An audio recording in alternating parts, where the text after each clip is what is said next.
Hello friends, कैसे हो आप सब? ठीक हो ना? ओके, लहंगा तो सिल लिया, अभी उसकी ब्लाउज़ की बारी। तो पहले सीखते हैं बुक के ऊपर कैसे बढ़ाना है, कैसे घटाना है। फिर बताऊंगी कैसे पेपर कटिंग कर रही हूँ। फिर टिप्स एंड ट्रिक, मेरा स्पेशल डिश तो रहेगा ही ना। ओके, तो ये है लहंगे का ब्लाउज़, जिसकी टॉप की हाइट मुझे चाहिए 11 इंचेस और शोल्डर भी है 11 इंचेस। तो हमेशा शोल्डर का हाफ करके लेना है, जो भी आएगा वो आपका शोल्डर है। फिर चेस्ट और वेस्ट का फोर्थ पार्ट लेना है, जो भी आपका हो, चाहे आपका जो भी मेजरमेंट हो, छोटों का हो या बड़ों का हो, सेम ही आता है। चेस्ट और वेस्ट का फोर्थ पार्ट, और उसमें आपका मार्जिन आप 1.5 इंच रख सकते हो, 2 इंच रख सकते हो, आपकी मर्जी है। और आपके पास कितना कपड़ा अवेलेबल है उसके ऊपर है। फ्रंट नेक और बैक नेक तो सेम ही रहता है। स्लीव्स की हाइट और स्लीव्स का विड्थ वो भी आपने नापना है।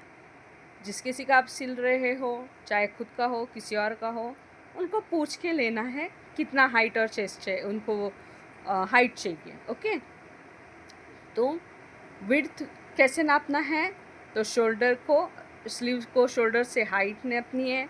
जहाँ तक, जितने तक हाइट चाहिए वहाँ पे गोलाई लेनी है आपके हाथ की। ओके, अभी लेंगे एक पेपर, वो मैंने डबल फोल्ड करके रखा है। हमेशा डबल फोल्ड करके रखो, इससे बैक और फ्रंट पैनल आप आराम से निकाल सकते। ओके, तो ये पेपर का फोल्ड वाला साइड मैं अपने लेफ़्ट हैंड साइड में रखूँगी। वहाँ से मैं मार्किंग्स अपने शुरू करूँगी। कभी भी पेपर कटिंग करते वक्त पहले आपको जितना हाइट चाहिए उतना हाइट आप नाप लो, उसमें +1 इंच करो नीचे फोल्डिंग का, अगर आप फोल्ड करने वाले हो तो। फिर ऊपर से शोल्डर का मार्किंग करो, मोरी का मार्किंग करो। जितना भी आपका शोल्डर आता है तकरीबन ऑलमोस्ट उतना ही आपका मोरी भी आता है। फिर यहाँ पे मैंने चेस्ट का मार्किंग कर रही हूँ। वैसे वीडियो को तो लाइक कर दिया है ना?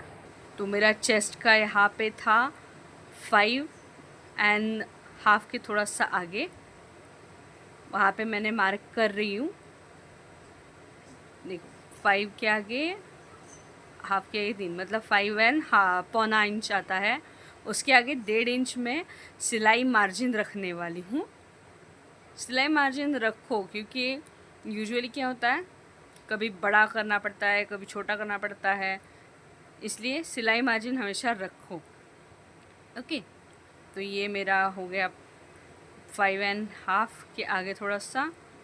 फिर हाइट तो मैंने जितना है, ये ब्लाउज़ है तो इसमें हाइट उतना ही है जितना मेरा वेस्ट हाइट है, उतना ही मेरा ब्लाउज़ का भी हाइट है। तो यहाँ पे मैं करूँगी मेरे वेस्ट की मार्किंग। यूजुअली चेस्ट से वेस्ट कम होता है, खासकर छोटे बच्चों का। तो यहाँ पे मेरा वेस्ट का मार्किंग था 5 इंच + 1.5 इंच आएगा मेरा सिलाई मार्जिन। अभी मैं इन मार्क्स को जॉइन कर लेती हूँ। ओके, ये अभी जॉइन करने के बाद में अभी यहाँ पे ये अंदर वाली लाइन मेरी, जहाँ पे मैं सिलाई लगाऊंगी वो है, और ये बाहर की लाइन है जहाँ पे मैं पेपर को या फिर कपड़े को कट करूँगी। ओके, अब बारी आती है स्लीव्स की मार्किंग की। तो हमेशा शोल्डर को 1/2 इंच डाउन करना है।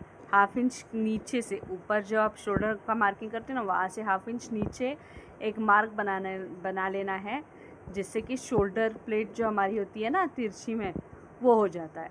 अभी यहाँ पे नीचे से जहाँ पे मोरी का निशान लगाया ना, वहाँ पे 1 इंच या फिर 1.25 इंच का मार्क करके लेना है, जिससे कि हम स्लीव्स की गोलाई लगा सके।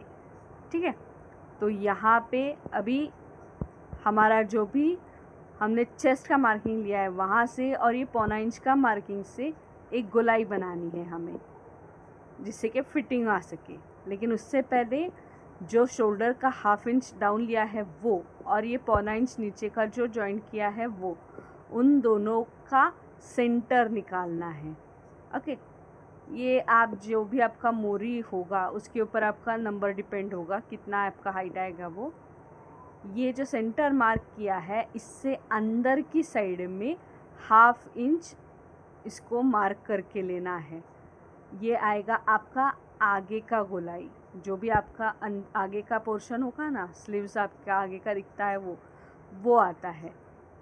तो यहाँ पे 1/2 इंच तक अंदर ले सकते हो, बहुत ज़्यादा अंदर भी लेना नहीं है, फिर वो गंदा दिखता है या फिर आपको फिटिंग में सीधा सा नहीं आता है। अभी जो सेंटर मार्क किया है वहाँ से नीचे का 1/4 इंच का मार्क और ऊपर का ½ इंच का मार्क, इसको गोलाई में जोड़ देना है। और जो कि मैं ये स्लीवलेस बना रही हूँ, तो ये जो 1/2 इंच ½ इंच का मैंने मार्क किया था सेंटर में, उससे मैं सीधा ऊपर की लाइन कर मैं जोड़ूंगी। 1/2 इंच डाउन पे जो जॉइंट किया था गोलाई में, वहाँ पे नहीं, वो जब आप स्लीव जॉइंट करते हो ना तब करो। अभी तो ये स्ट्रेट लाइन ले रही हूँ, फिर करूँगी मैं नेक की मार्किंग। मेरा नेक होगा, जो भी आपका चेस्ट होता है उसका 12th पोर्शन जो होता है वहाँ पे आपका आता है नेक का मार्किंग, हमेशा वहीं पे आता है चाहे जो साइज़ हो। ओके, तो यहाँ पे मुझे बेल्ट ज़्यादा बड़ी नहीं रखनी है, तो ये 2 इंच का बेल्ट है, उतना चल जाता है और एग्जैक्टली मेरा उतना ही आ रहा है। अभी आप सही से मार्किंग करते हो, सही से काउंटिंग करते हो तो आपका हमेशा आ जाता है, कभी आपको घटाना बढ़ाना ज़्यादा तोड़ जोड़ नहीं करना पड़ता है। ओके, अभी यहाँ पे जब आप टक्स लगाते हो तो वो टक्स के लिए हमें अलग से मार्जिन लेना पड़ता है। तो टक्स के लिए अराउंड 1 इंच को हम लोगों को ऐड करना पड़ता है। आपने जो भी एडिशनल मार्जिन लिया होता है ना, 1 इंच 1.5 इंच, उससे एक्स्ट्रा का ये 1 इंच लेना पड़ता है टक्स के लिए, ताकि आपका जब टक्स के लिए आप एक्स्ट्रा मार्जिन नहीं लेते हो ना, तो जब स्टिचिंग करते हो तो ये 1 इंच आपका कम पड़ जाता है। ओके, तो टक्स के लिए अलग से लिया करो। अभी मैं इसमें टक्स नहीं लगाने वाली हूँ तो मैं इसको नहीं लेने वाली हूँ। ओके, ऊपर की तरफ जो आपने 1/2 इंच डाउन में मार्क किया था, वहाँ से आपने जो भी गले का मार्किंग किया है ना, नेक मार्किंग किया है, उसको 1/2 इंच डाउन का वो स्लैंटिंग लाइन एक मार के ले लो, ताकि जब भी आप कपड़े के ऊपर ये पेपर कटिंग रख के कट करोगे तो ये आपका मिस नहीं होगा। कभी कभी गलती से भूल जाते हैं हम लोग, इसलिए पहले ही मार्क कर लो, ताकि जब आप पेपर कटिंग करो तो आपका कहीं पे भी भूल चूक ना हो। अभी ये पेपर के ऊपर हमारे मार्किंग हो चुके हैं, तो अब इसको कट करेंगे। जब भी आप मार्किंग करते हो तो अगर आप स्लीव लगाने वाले हो तो बाहर पीछे के शोल्डर का भी एक मार्किंग आता है, जो कि ये मेरा स्लीवलेस है इसलिए मैंने यहाँ पे किया नहीं है। जब स्लीव वाला कुछ बनाऊँगी तब उसका भी अलग से बता दूँगी। तो पहले हमेशा पीछे के पैनल की, बैक पैनल की कटिंग कर लो स्लीव्स के हिसाब से, उसके बाद में अंदर की कटिंग। इसलिए डबल लेयर पेपर लेना है, जिससे कि हमें 2 अलग अलग पैनल मिल सके, एक आगे का और एक पीछे का। तो कुछ इस तरीके से अभी मैं पेपर कटिंग पहले कर लेती हूँ, ताकि यही पेपर रख के कपड़े पे करने में मुझे इजी हो जाए। पेपर कटिंग करने से आपका कपड़ा कम वेस्ट होता है। पेपर कटिंग आप रख के आराम से उसको, आप कहाँ पे कितना कपड़ा आपका आ रहा है वो मेजर कर सकते। कभी कभी डिज़ाइन वाला कपड़ा आता है ना, तब हमें पेपर कटिंग बहुत ज़रूरी होता है। ओके, तो ये पेपर कटिंग हमारा हो चुका है, तो आप भी ट्राई कर सकते हो।